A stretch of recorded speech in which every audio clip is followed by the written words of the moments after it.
बुद्धि का बल।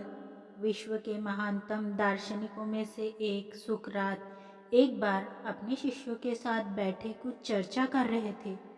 तभी वहां अजीबोगरीब वस्त्र पहने एक ज्योतिष आ पहुंचे। वह सबका ध्यान अपनी ओर आकर्षित करते हुए बोला, मैं ज्ञानी हूँ, मैं किसी का चेहरा देखकर उसका चरित्र बता सकता हूँ। बताओ, तुम में से कौन मेरी इस विद्या को परखना चाहेगा? शिष्य सुकरात की तरफ देखने लगे। सुकरात ने उस ज्योतिष से अपने बारे में बताने के लिए कहा। वह ज्योतिषी उन्हें ध्यान से देखने लगा। सुकरात बहुत बड़े ज्ञानी तो थे, लेकिन देखने में बड़े सामान्य थे, बल्कि उन्हें कुरूप कहना कोई अतिशयोक्ति न होगी।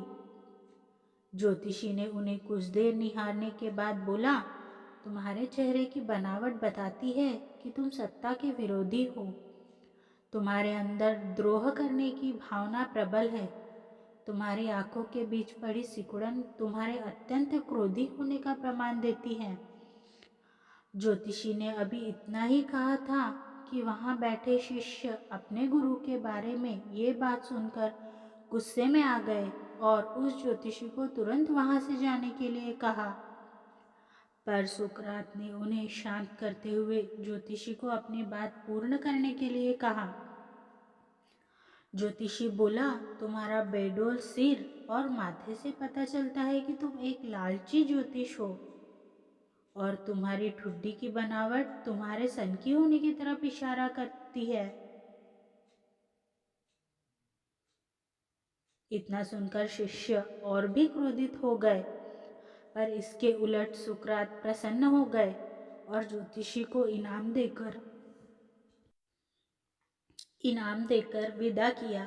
शिष्य सुकरात के इस व्यवहार से आश्चर्य में पड़ गए और उनसे पूछा, गुरुजी, आपने उस ज्योतिषी को इनाम क्यों दिया, जबकि उसने तो कुछ भी कहा वो सब गलत है?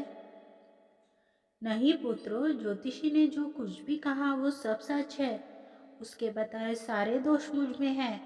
मुझे लालच है, क्रोध है, और उनसे जो भी कुछ कहा वो सब है। पर वह एक बहुत जरूरी बात बताना भूल गया। उसने सिर्फ बाहरी चीजें देखी, पर मेरे अंदर के विवेक को नहीं आंक पाया, जिसके बल पर मैं इन सारी बुराइयों को अपने वश में किए रहता हूँ। बस वह यही चूक गया। वह मेरी बुद्धि के बल को नहीं समझ पाया। सुकरात ने अपनी बात पूर्ण की। मित्रों, यह प्रेरक प्रसंग बताता है कि बड़े से बड़े इंसान में भी कमियां हो सकती है, पर यदि हम अपनी बुद्धि का प्रयोग करें तो सुकरात की तरह उन कमियों से पार पा सकते हैं।